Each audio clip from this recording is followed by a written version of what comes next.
They're coming to get you, Barbara. What don't they vote?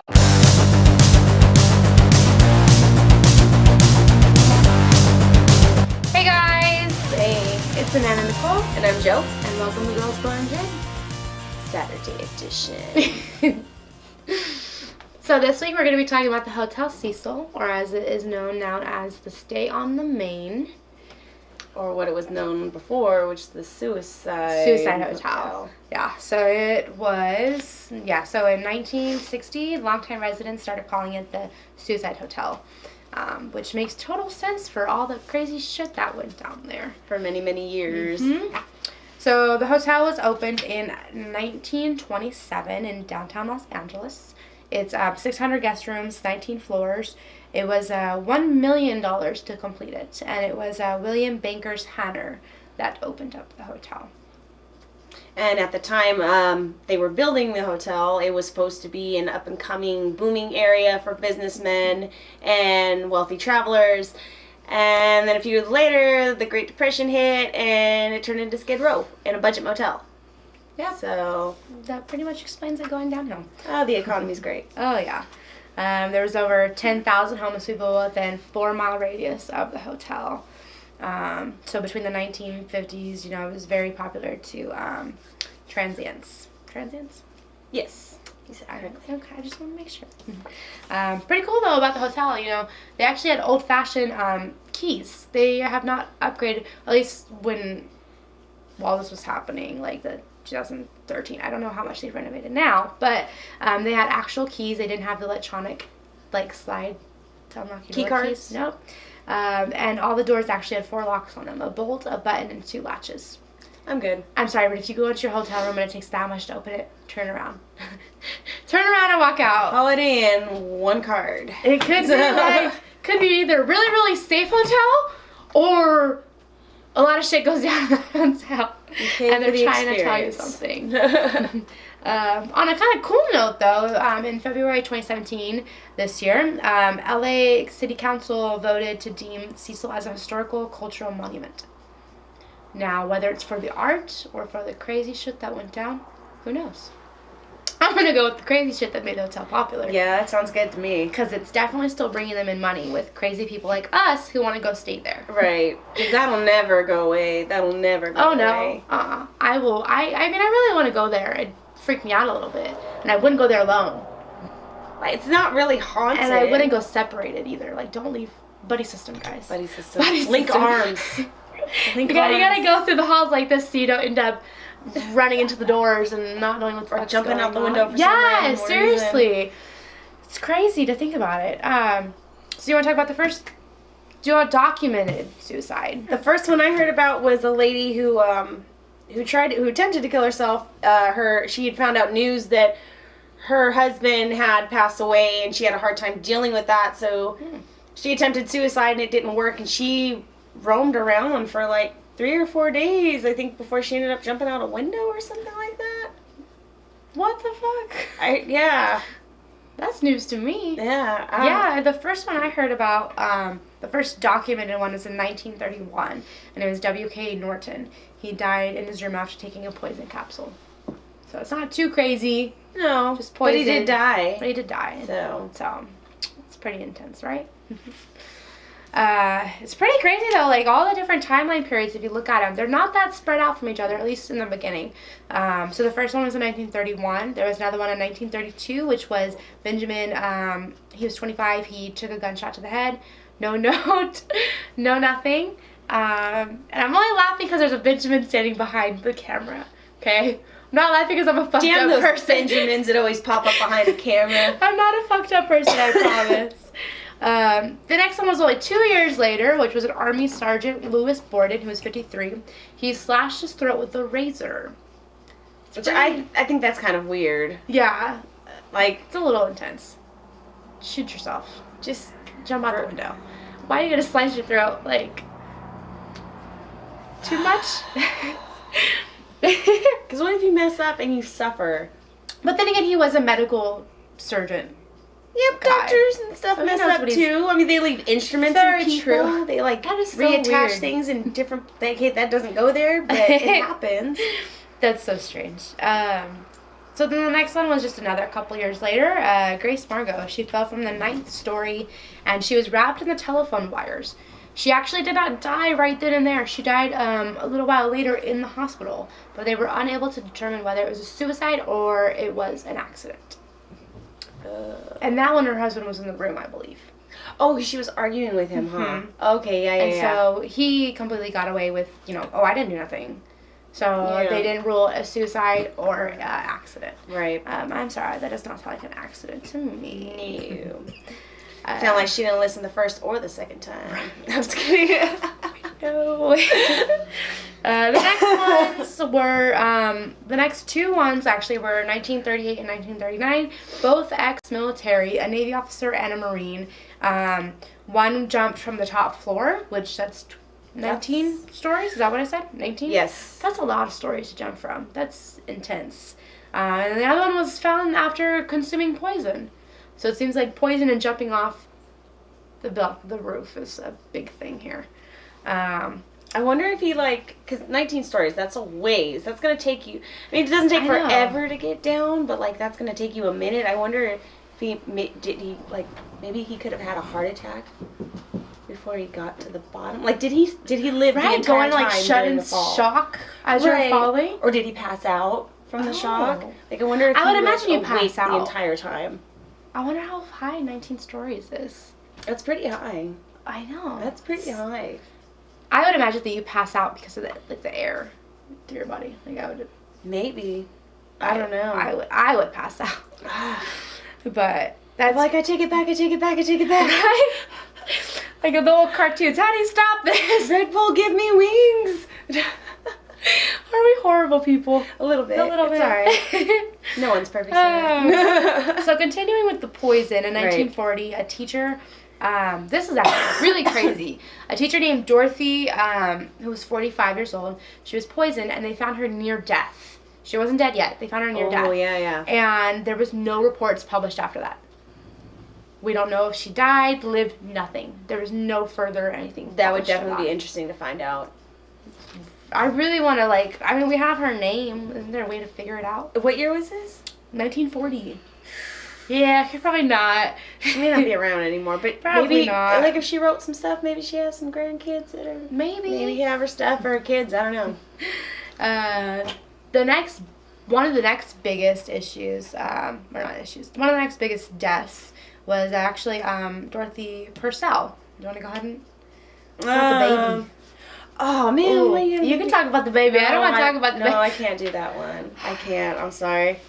All right. 19-year-old Dorothy. I love you. I'm sorry. 19-year-old Dorothy was staying with Ben, who was a 38-year-old shoe salesman.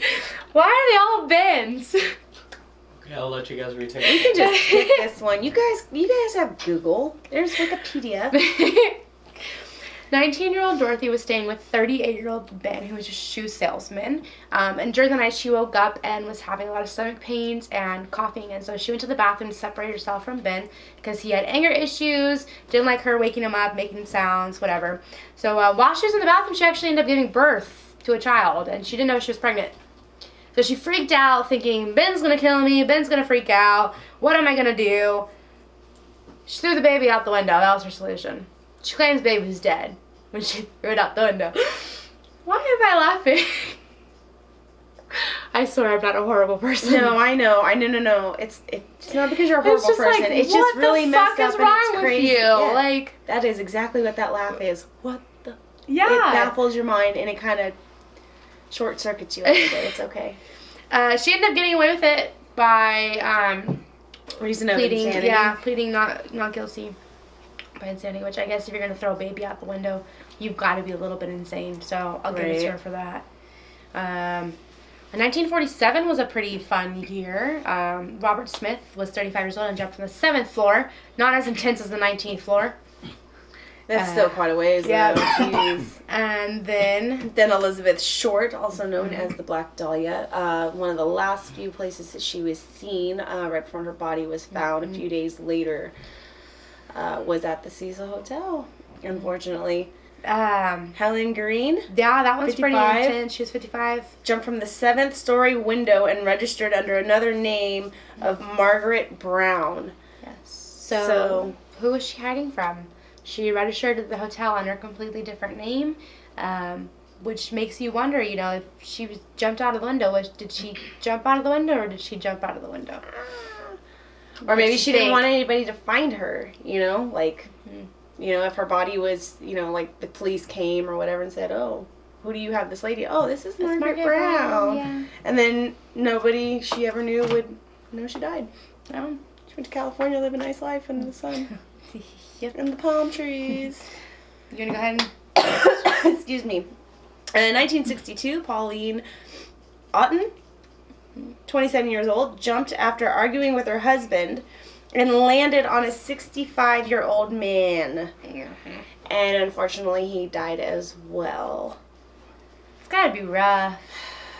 Can you imagine calling someone's family and be like, hey, is this the wife of George Gianni? Yeah, why? You know, 27-year-old lady just landed on him, killed him. Could you imagine that? No, because that's just that's just like that can't happen. Like, has that ever happened again? Like, has anybody ever landed on somebody and killed somebody like that again? Because that's intense. That's I have crazy. no clue. That's nothing you ever really hear about. Oh, yeah, the sad lady. The sad lady. So in 1964, her nickname was Pigeon Goldie. I don't know her actual name. I apologize for not getting that full information. But she was a long-term resident of the Hotel Cecil, and she was found dead in her room. She was very well known for feeding the pigeons out in front of the hotel, and she was found dead with her Dodgers baseball cap and a bag of bird seeds. She was raped, stabbed, beaten, and robbed. They did charge a man, last name Ellinger, but he was cleared and not charged, so that is still unsolved. And that's weird because when they picked him up, he was walking through the park and he had like blood-stained clothes and it was all like messed up. Pretty obvious that he was the one that did it, but somehow he got away with it, which it seems like any murder at the Hotel Cecil you can get away with. Not saying to go there to murder people, no, but no, if you are, go there. Right. That was unidentified. Okay. In the early to mid 80s, famous serial killer Richard Ramirez, aka the Night Stalker, was a long-term resident there at the Cecil Hotel. We're not clear whether or not he killed all 13 women there, or if it was just like in between, or however that worked. But yeah, he lived there for quite a while during the 80s and did some stuff up there that everybody else was apparently into. Yes. Killing prostitutes, is that what he did? Mm-hmm. Yeah. And he was also a known Satanist, too. Oh. He was a known Satanist. Oh, you know what? I totally remember watching an interview one time of him, and somebody even said, "What are you?" And he said, "I'm just a man. Just a man." And they said something along the lines of, about believing in the devil or something like that. And he goes, but that's the thing though, is he's not a real Satanist. He wouldn't answer. He kept saying no comment. Well, because anything that he said at the time would go against him. Yeah, because he hasn't been judged. He wasn't judged in court yet. So anything he said might harm what was going on. But he'd even said that, you know, there are several types of Satanists. That's true, yeah. And we were talking about this bougie last week about, you know, some Satanists killing people and some people not, you know, killing. And so what... Anyway, yeah. Richard Ramirez lived there for a while and did some hokey stuff. And then there was a... excuse me. There was an Australian serial killer who ended up staying at the Cecil Motel for a little while. And he said he was an author. Yeah, he is. I guess when he showed up to the hotel, he looked very sophisticated for wanting to stay at the Cecil. And he had told them that he was just, an author working on a book, doing some research, just needed somewhere to stay. So then he pretty much went under the radar. They didn't pay attention to him and anything else he did. Right. So in his time period there, he strangled and killed 3 prostitutes, and then ended up hanging himself after his conviction. Yes, and he told the police and people that he was a fan of Richard Ramirez, and he was trying to emulate some of the things that he had done. So he has left his mark definitely and influenced some people. Yes. Who were there at the Cecil Hotel. Fun times. So before we talk about one of the most famous, well-known murders, suicide murders, it's unidentified. There was 2 unidentified male and females that were found, one in 1975 and one in 2015. A woman jumped from the 12th floor. She was it was ruled a suicide, but she was never confirmed on her identity. So she remains a Jane Doe. And then in 2015, not that long ago, 28-year-old male, undetermined whether it was suicide, death, whatever, and the cause of death was even undetermined. So, well, I read something about like he jumped out a window, but that's what people were saying, but they're saying that it doesn't match up or something. They don't really give anything, any there's like kind no of detail really on it, so that's a little weird. Which I mean, that could make sense if they're trying to keep everything under the radar after what happened in 2013. But you never know. So yeah. So in 2013, the body of Elisa Lam was discovered inside of a water tank on top of the hotel roof. When she was found 19 days after the last recording of her in an elevator, acting very erratic and strange, paranoid, scared. You can go on YouTube and watch the footage, and it's really weird because she jumps in and out of the elevator. She's like real close to the buttons, pushing them. She goes out of the elevator again. It looks like she's talking to somebody, interacting, and really like motioning her hands like there's somebody in front of her and there's nobody there. They're not seen in the camera. Or they're not seen in the camera, too. A lot of jumping back and forth, being in the elevator, looking out, back and forth, like is somebody there, and then constantly hiding. Hiding in the elevator, and then she's out of the elevator, and that's it. There's nothing else. Nobody knows what happened to her after that, which I think is a little weird. There's got to be something that shows her going up there somehow. There has to be. If she went up there herself, there's no way the cameras just stop. There has to be cameras somewhere else. Yeah, because she wasn't even at floor 19, I don't think, when she was in the elevator. So she wasn't even all the way up to the top. So there's no way she just got out of the elevator at floor 19 and here we go. There has to be something else. What got me was, if you watch the video, she pushes a bunch of buttons on one row. She's looking in and out. She's talking to something or someone or herself, whatever. And it's back and forth. She gets back in. She pushes more buttons on another row. And the elevator doors, they never shut. That's so true. They don't come out the entire time. They stay open. You know how sometimes they'll come out and then it'll catch a sensor or something and it'll back up. They stayed open the entire time. She was in that elevator for over 4 minutes. And that elevator door never shut. And then when it did shut, that elevator never moved because the buttons never lit, the doors never opened, there was nothing. So I just thought that was so weird. True. I didn't even think about that. That's intense. I just noticed that. I watch a lot of YouTube. But yeah, her death was still, it was ruled accidental death due to drowning. And they blamed it on her having bipolar disorder. Yeah. For ending up in the tank naked.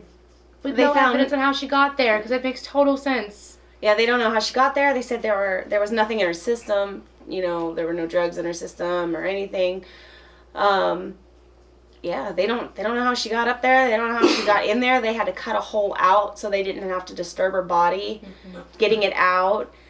It got into unfortunately it got into the water system for the hotel. A lot of the people that were staying there were complaining about a very odd, bizarre taste to the water. The water pressure was low. Then after a little while the water started changing colors, and that's when they went up and decided to check on the tanks to see what was going on 19 days later. Yes. So she was up there for quite a while, unfortunately. Ugh. I never said that there was no sign of drugs in her system or anything like that. Nope. So whatever happened to her, it's crazy. Like, there's no telling. I mean, people have, suggested possession for what had happened, or that she had seen a ghost and that's what she was talking to and that it freaked her out. Or maybe she was heavily on drugs. Yeah. And it just somehow wasn't in her system when they found it, or maybe it was and they just hid it from us. I mean, she was a young Canadian student, so there's no telling. I mean, no one will ever know except for her what really happened. So, all right. And you got some interesting We're stuff gonna do to some read for us reviews. now. So I She went decided that far this week, guys. I decided to get some of the actual reviews online. I love for it. the Hotel Cecil, and this is actually like Trivago and like stuff like the Google Trip stuff like that. So those are actual. I know you were reading some earlier. I could not help myself. So the overall review of the hotel is a 2-star. It's a 2-star hotel. 2 out of 5? Yeah, it's a 2-star hotel. Yeah. So it starts out with excellent staff service and location. Cool. Then it goes off to great rooms. Water quality isn't great though. I give it a 4 Black Dahlias out of 5. I felt like the song Hotel California was 100% based off of this hotel. Bring bottled water and gin. Yes. This one they rated a 3 out of 5. Myself and 2 friends stayed here a while back. Service was around the clock. They even stand at the end of your bed and watch them while they sleep. Tap water is more like flat cola.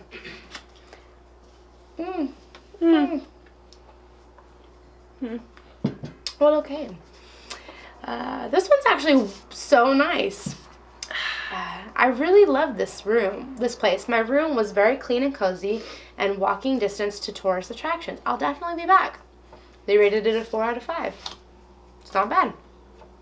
And the last one that I wrote down, stinks, no AC, hot as heck, in tiny rooms, toddler-sized beds, bunch of prostitutes patrolling around out front. So you get a room with a view?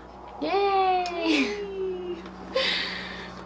So that ends our topic about Hotel Cecil. And real quick, I just wanted to let you guys know that we are doing a drive for our local homeless shelter here in Bakersfield. If you'd like to know more information about it, feel free to go to our Facebook page where we will have a list of items that we're looking for donations and more information on how you can help out. If you are not local, then you can always contact us about helping us. If not, reach out to your local homeless shelter and see what you can do to help out. There's over 500,000 homeless people in America right now, and that's insane. Nobody should be worrying about where they're going to sleep out at nights. Or what they're going to eat, or what they're going to do for the following day, or what their children are going to do. So every little bit helps. So anything that you can do would be greatly appreciated, whether it's in your own area or helping us help the community. Yes. So thank you guys so much for all your support with our show. Make sure to check out our live show on Thursdays on Facebook around 7:30. And every Saturday for our pre-recorded topic of the week. Thank you for joining us. Thank you guys. See